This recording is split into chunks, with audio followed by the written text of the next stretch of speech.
윤석열 대통령을 후보 시절부터 그렇게 야, 저 사람 대통령 감이 아니다라고 언제 찍은 적이 있어요? 제가 검증팀이었습니다. 검증팀. 아, 후보 검증팀? 네, 검증 TF를 가슴 아픈 얘기예요, 그거. 후보 검증팀. 그러고 이제 그래서 이게 검찰이랑 좀 연결돼 있어. 네. 왜 제가 그 질문을 하는 거예요, 그래서. 그때 이제 네. 윤석열 후보의 그 했던 수사들 중에 문제가 있는 수사들에 대한 취재들을 했었고 그다음에 관계들 뭐 이런 것들도 좀 취재를 했었었는데 그때 이제 윤석열 후보가 그 고양지청의 검사로 있던 시절에 파주 운정지구 비리 수사를 했는데 담합과 입찰 비리 수사죠. 근데 굉장히 오래된 얘기입니다. 그러니까 파주 운정지구가 만들어질 때 얘기니까. 그러네. 네, 근데 그때 이미 삼부토건이 이제 수사 대상에 포함돼 있었는데 삼부토건을 봐줬다 이런 내용을 취재를 했었죠. 그 몇 개 건설사가 연루돼 있었어요? 그때 10개 이상의 건설사들이 그 담합과 입찰 비리 이제 다른데 어쨌든 어차피 담합이나 입찰은 다 때로 다 하니까. 근데 이제 했었는데 그 중에서 이제 그 3부를 기소를 안 했죠. 3부만 기소를 안 했어요? 3부만. 그러니까 뭐 혐의 정도에 따라서 뭐 과태료 처분 받은 데도 있고 있을 텐데 3부를 그때 기소를 안 했고 저희가 취재했던 내용은 당시 3부 오너의 아들을 불러다가 막 혼냅니다. 혼내. 네. 3부 오너의 아들을. 야, 너 뭐 그렇게 수사하면 안 돼. 아버지한테 가서 전해. 사업 똑바로 하라고 막 전해요. 아, 그렇게 사업하면 안 된다고? 안 된다고. 그러고 나서 또 한 번 불러요. 그래서 또 막 그런 얘기를 합니다. 그러고 나서 결국엔 결과적으로 보니까 이게 3부만 빠진 거예요. 그냥 풀어줘? 풀어줘요. 기소는 안 하고? 기소 안 하고. 혼만 내고? 네. 그리고 그 아들이 그래서 그때 그 제기를 도모하고 있었는데 같이 제기를 도모하는 사업 파트너한테 그때 그래서 내가 가서 2번 그거 하고 영감이 가서 부탁하라고 해갖고 내가 갔다 오고 영감이란 건 자기 아버지? 해갖고 아마 우리만 빼줬잖아. 우리 빼준 거야 그냥 뭐 이렇게 얘기를 해요. 그러면 그 3부가 지금 3부 지금 통화냐? 3부 통화죠. 3부 체크에 그 3부죠. 뭐야 그러면? 그래서 이때 생각했던 게 김건희도 집안끼리 잘한다고 스스로 이야기를 했잖아. 아니 3부와 윤석열은 거의 굉장히 인생의 요소에서 등장하죠. 왜냐하면 김건희 씨가 스스로 뭐 김건희와 윤석열이 어떻게 만나게 된 거냐 말이 많은데 김건희 씨가 이명수 기자와의 통화에서 얘기를 하잖아요. 3부 조 회장이 소개시켜 준 거다. 그 전에는 뭐 무정스님이 소개시켜 줬다. 뭐 여러 가지 썰들이 있었는데 김건희가 거기가 소개시켜 줬다. 아버지 같은 사람이다. 조 회장이. 뭐 이렇게 얘기를 하고 조 회장이 누구냐? 삼부토건이 1990년대부터 그 이전부터 특수부 검사들의 가장 큰 스폰서입니다. 그러니까 제일 안정적인 메인 스폰서예요. 그래서 영화 더킹 보셨나요? 알죠. 네, 더킹에 보면 정우성과 그 검사 일당들이 가서 노는 데 있잖아요. 그렇죠. 네, 그 노는 데가 삼부가 당시에 갖고 있었던 르네상스 호텔 4층에 있었던 라운지를 거의 그대로 재현한 겁니다. 아, 그래? 네. 그래서 거기에 보면 이제 90년대 2000년대 초반에 그렇게 좋아? 영화에는 엄청 좋던데? 그래서 뭐 앉아서 양주도 마실 수 있고 바도 있고 당구대도 그렇지. 있고 뭐 이렇게 있었다고 해요. 네. 앉아서 이렇게 담소를 나눌 수 있는 데도 있고.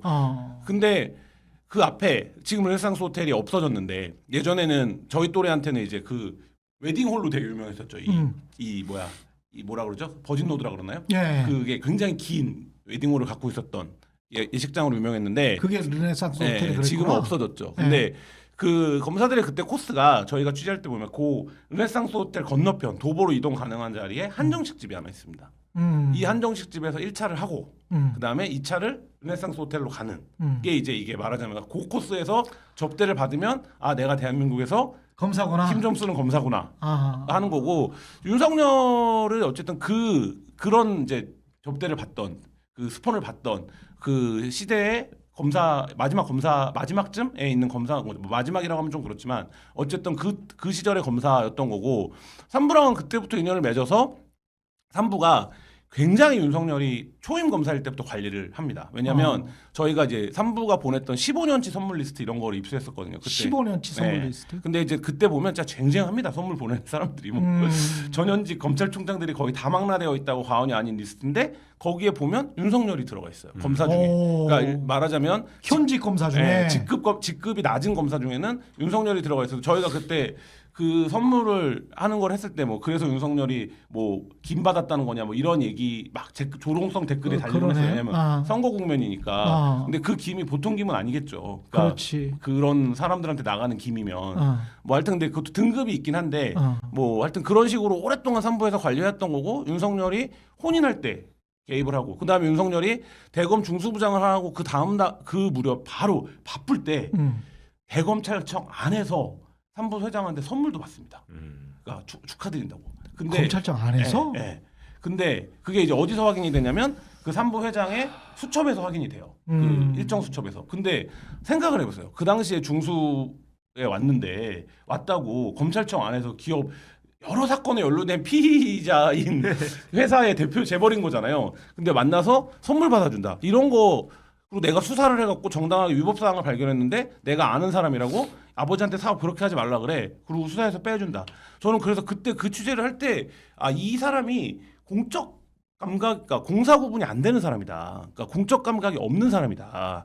그러니까 이게 직업의 업이라는 건 검사는 뭐 하는 사람입니까? 수사하는 사람이잖아요. 그렇지. 그러니까 이 수사는 그래도 다른 과정이 다 개차반이야. 다른 거 막 실생활이 개차반이어도 이 수사는 제대로 해야 되는 거잖아요. 그렇죠. 근데 이 수사를 바꿔먹는다. 그냥 보내줬다며 네. 아들을. 그러니까 기사로 치면 기자로 치면 네. 기사를 취재를 열심히 해서 기사를 써놓고 네. 그 광고로 바꿔먹어. 광고로 바꿔먹는 거. 그럼 우리가 기자 중에서 제일 악질로 보는 거잖아요. 개쓰레기로 보는 네. 거지. 그런 거다. 그러니까 네. 그런 거를 저희가 이제 취재를 하고 저 그때 이제 대선 후보 유력하게 부상하고 난 이후였는데 그 후보 신분이 후보였고 근데 이거 굉장히 위험하다라는 생각을 했었고 그때 그거를 더 강하게 밀어붙여서 이렇게 사건에 대해 사건 관계자를 방으로 불러서 만나고 그다음에 사건을 기소를 안 하고 이거는 그 중간고리 과정이 입증이 안 된다고 하더라도 너무 명백한 문제인 그렇죠. 거잖아요. 네. 그리고 그거를 진술한 사람이 직접 당사자였고 그래서 근데 좀 지금 와서 생각해 보면 못 나갔어 그게? 그렇죠. 예. 한겨레에서? 예. 그래서 그때 이제 참. 안 나가서 기사가 못 나갔던 이유는 뭐예요? 그 당사자의 워딩밖에 없기 때문에 입증 여기 그러니까 크로스 체크가 되지 않았다. 아니 그러면 그때 윤석열이가 나 받았어 그런 거야? 예, 뭐 그런 거고. 미치겠다 그다음에 진짜. 뭐 그때 이제 굉장히 좀 뭐 저희 편집위원회에서 좀 이해할 수 없는 얘기들이 있어서 제가 그때 그거를 항의를 하고 사표를 냈던 사건이 있었죠. 개겨가지고 징계받았어요 회사에서. 그래서 그때 그게 그거구나. 그 나온다고 했던 그게. 제가 지난번에 여기서 한번 얘기했잖아요. 그런 일이 있었다라고. 아니 그게 나는 깜빡깜빡 해가지고. 그 얘기했더니 또 쓸데없는 얘기하지 말라고 그래가지고 안 했죠. 그랬구나. 그 생각해 보니까 그 옛날에 맞다 사표 낸다고 그 이야기 왜 사표 내지 뭐 이랬던 생각이 그러니까 이게 나네. 삼부가 그게 그거를 이제 썼는데 편집이 이 기사를 그때는 대선 국면이니까 이런 민감한 기사를 잘못 내면은 이제 뭐 굉장히 큰 문제가 될 수 있는 거잖아요. 대선 주자에 그렇지. 대한 어떤 뭐 검증이라니까. 그러니까는 그 편집을 관여하는 이제 제일 윗단에서 이거는 좀 더 보강해야 된다라고 뭐 그런 식으로 이제 거의 기사가 나오기 직전에 이걸 막았는데 그 보강해라라고 했지만 기사를 쓰신 분과 이제 이런 이제 취재팀의 입장에서는 그거를 납득할 수가 없어서 그래가지고 문제 제기를 굉장히 세게 했고 문제 제기하는 과정에 이 기사가 그럼 결국은 밖으로 안 나왔느냐? 문제 제기를 하는 과정에 이 기사가 결국 밖으로 나왔습니다. 다른 형태로 기사가 보도가 된 형태가 아니라 이런 기사인데 여러분이 한번 이게 나와서 안 되는 기사인지 한번 판단해 보세요. 이렇게 이게 그런 식으로 막 나와가지고 그러니까 나왔었어요. 한겨레에서 네. 나오는 거하고 그러니까 기존의 언론사에서 나오는 거하고 유튜브에서 그런 썰이 도는 거하고는 전혀 무게감이 다르죠. 다르거든. 그러니까 무게감이 전혀 달라. 텍스트로 나오는 거는. 이때 그 조남욱 일가의 이제 아들이죠. 아들이 그렇지. 자기 이제 동업자 파트너한테 그런 얘기를 다 하는 거예요. 그러니까 고비마다 우리가 오너니까 근데 거기도 오너 분쟁이 좀 있었습니다. 이 사업권을 둘러싼. 뭐 그럴 때마다 윤석열이 어떻게 해결을 해줬는지 뭐 이런 거. 그다음에 우리 아버지가 검사들한테 돈을 어떻게 얼마나 썼는지 그리고 그 삼부토 그 파주지구 수사할 때도 우리가 돈 줄이고 했는데 우리는 기소 안 하고 시행한 업체는 기소했거든요. 그러니까 뭐 그런 관계로 수사가 어떻게 끝났는지. 다밥 입찰은 시공 건설사가 네. 있는데 시행한 데를 해. 네, 그래서 대단하네. 그 얘기를 쭉 한 거를 저희가 그때 이제 그 관련된 얘기는 4시간. 근데 그걸 저희가 2번 하긴 했습니다. 그러니까 뭐 예를 들면 사적에서 사석에서 그러니까 그 사람이 삼부의 관계자지. 아들 그 조씨. 조씨 아들. 조나무 아들이야. 네. 그러면 지금 주가 조작이랑 관련돼서는 그 다음에 조씨잖아요. 네. 그렇죠. 그 조씨들이 아닌 다른 네, 조씨야. 네. 그러니까 똑같은 조씨인데 네. 성은 똑같은데 이 여기에서 등장하는 다른 조씨들이 그 다음에 경영권을 인수를 한 것처럼 보여. 그러니까 3부는 굉장히 네. 스토리가 긴데 네. 그래서 운정지구에서 어떻게 되냐? 음. 3부가 1,300억 넘게 봅니다. 운정지구에서만. 네. 그래서 말하자면 3부가 우리나라 건설 면허 1호 기업이거든요. 경부고속도로 깔 때 돈 많이 버는 회사예요. 아, 그랬군요. 오래된 건설 회사입니다. 근데 예전에는 큰 회사였잖아요. 네. 근데 조나무가 서울대 법대 나왔죠. 네, 그렇죠. 서울대 법대 나와서 그 검사들을 관리한 거죠. 그렇죠. 그래서 이 파주 운정중에서 돈을 엄청 벌고 그 후에 건설 경기 꺼지고 투자 실패하고 뭐 PF에 돈 하고 하면서 부도가 나요. 예. 그래서 결국엔 르네상스 호텔까지 팔아버린 거죠. 음. 그러다가 회사가 그렇게 되고 외부 자본이 들어옵니다. 그렇죠. 네, 자본이 들어와서 정상화를 해요. 정상화를 하지만 지금 우리가 3부가 건설사는 뭘로 말해지는 겁니까? 랜드마크로 말하는 거잖아요. 그렇죠.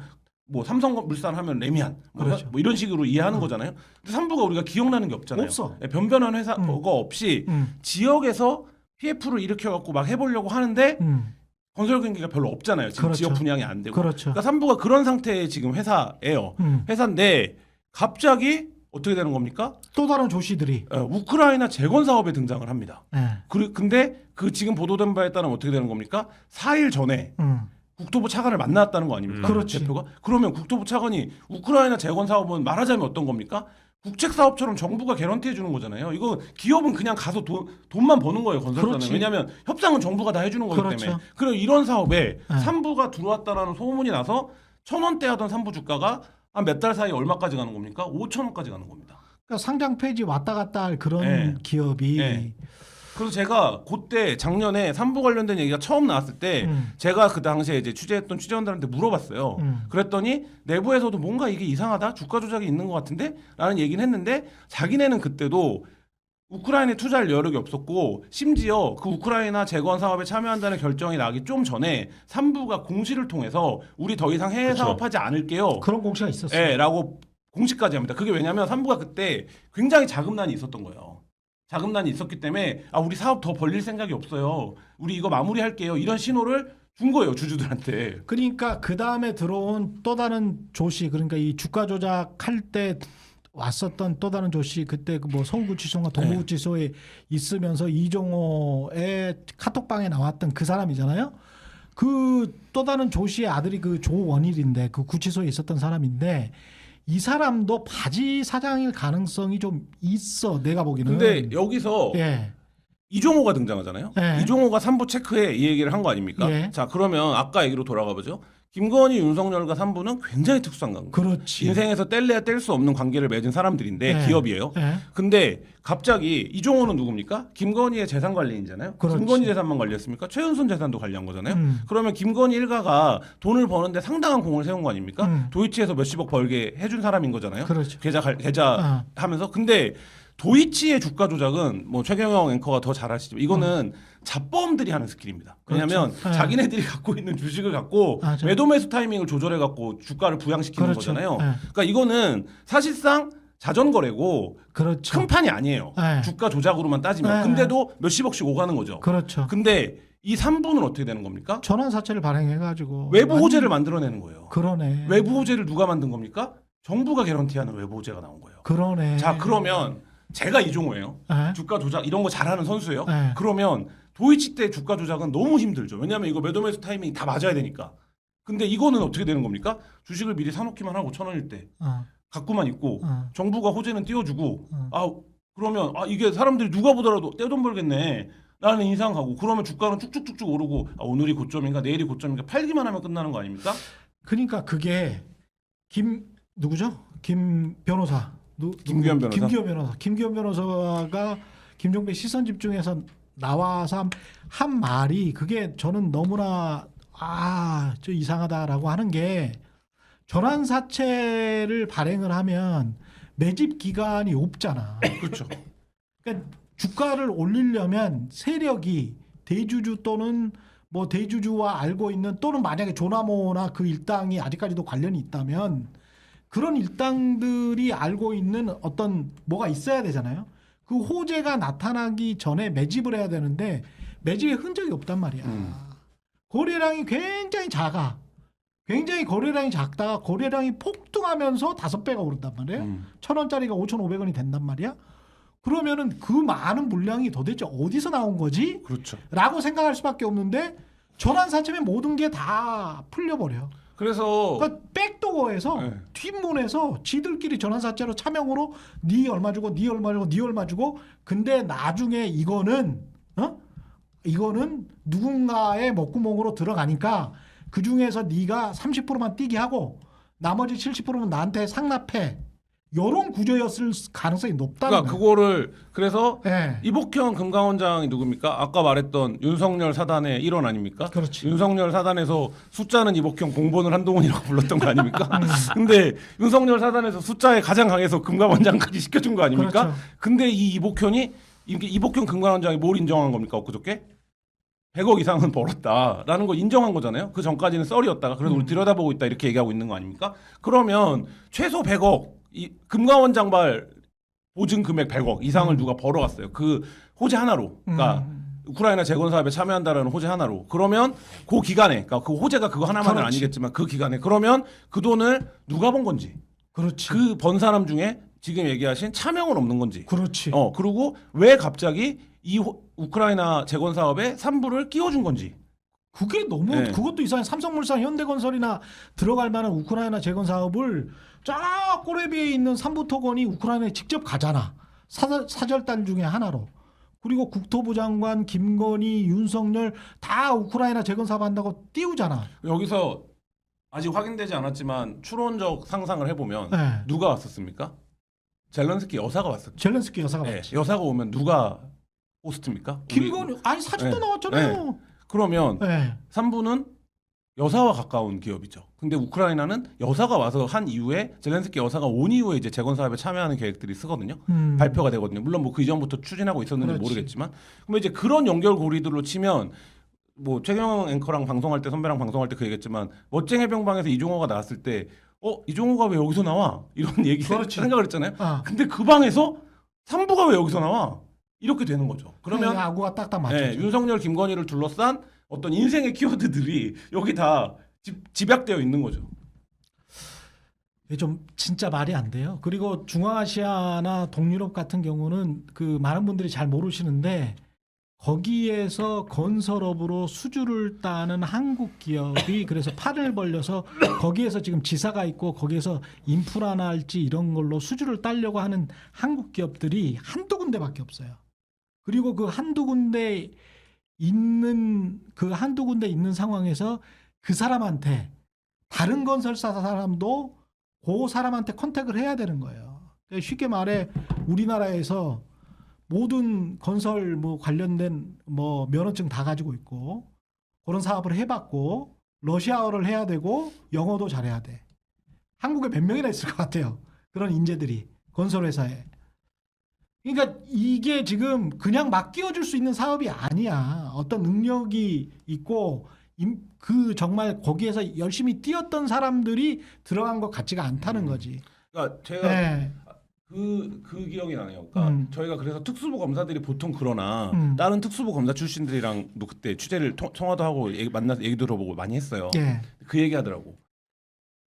이런 관계를 보험 차원에서 관계를 맺고 있다가도 그 기업의 사건을 맡으면 안 만나야 된다는 거예요. 그렇지. 그러니까 그게 정상이라는 거예요. 그렇지. 만나면 아. 탄론하잖아요. 내가 그동안 여기서 뭐를 예를 들면 어떤 관계를 맺었던 게 그렇기 때문에 사건을 맡으면 그게 이제 거기 나오지 않습니까? 부당거래 이렇게 사건 주는 거잖아요. 그래서 사건을 맡으면 똥 밟았네 이러고도 그냥 이제 이 사건을 하는 거예요. 왜냐하면 중요한 건 내가 검사인 게 중요한 거지. 지금 오늘의 스폰서가 중요한 게 아니잖아요. 왜냐하면 검사를 계속해야 다른 스폰서도 만나고 할 거 아닙니까? 근데 그래서 자기가 이 삼부 관련된 사건을 맡았는데 오늘가를 방으로 불러서 만난다? 상상할 수 없다는 거예요. 그러네. 다른 보통 아무리 특수부 검사의 배포라도. 근데 그거를 언제 한 겁니까? 부장검사, 차장검사일 때 한 게 아니에요. 중수부에 있는데 초임검사일 때 한 거예요. 거의 초임검사일 고양지청에 있을 때 얼마 안 됐을 때. 그러니까 이분이 얼마나 말하자면 배짱이 좋은 사람입니까? 그러니까 그런 쪽으로는 이게 배짱이 좋다고 표현했지만 뭡니까? 적절한 법질서, 법적 절차 관계 이런 거 다 무시를 하는 게 우리 사투리로 그걸 숭악한 놈들이라고 그래요. 숭악한 놈들이라고 합니다. 숭악한 진사 심보가 아주 숭악하네. 숭악해. 박선진님이 열받네요. 세 분 오늘 고생 많으세요. 시원한 음료라도 한잔 하십시오라고 감사합니다. 하면서 슈퍼챗 보내주셨고요. 그러나 구속 취소가 법원에서 결정 났다고 하더라도 저는 아까 그 좋은 사인이라고 보는 그 측면을 강조를 다시 한번 해드리고 싶은 게 탄핵은 인용되는 게 14일이 더 확정적이 된 게 아닌가? 그렇죠. 압박을 예. 받을 겁니다. 네. 그 압박도 압박이지만은 뭐 압박 저는 뭐 이 법원이 꼭 14일 날 해라 뭐 이렇게 했다기보다는 네. 14일 즈음이 유력하다고 보고 아까 이미 늦은 일자라고 말씀을 그렇지. 하셨잖아요. 네. 이미 진작했어야 되는데 왜 이렇게 늦게 했냐라고 지금 윤석열 쪽은 뭐 난리를 치는 건데 이날 정도에 해야 오늘 정도에 해야 아까 얘기한 즉시항고 일주일 포함해가지고 맞아. 요 즉시항고 뭐 고민하는 기간까지 포함해가지고 그 일주일 지나면은 탄핵이 인용이 되겠지. 요렇게 생각을 하고 오늘로 잡았다라고 봐야 그게 그래야 맞는 것 요게 같아. 그쵸 요게 일정이 맞는다라고 생각이 저는 돼서 자. 그렇게 가는 게 순리라고 봅니다.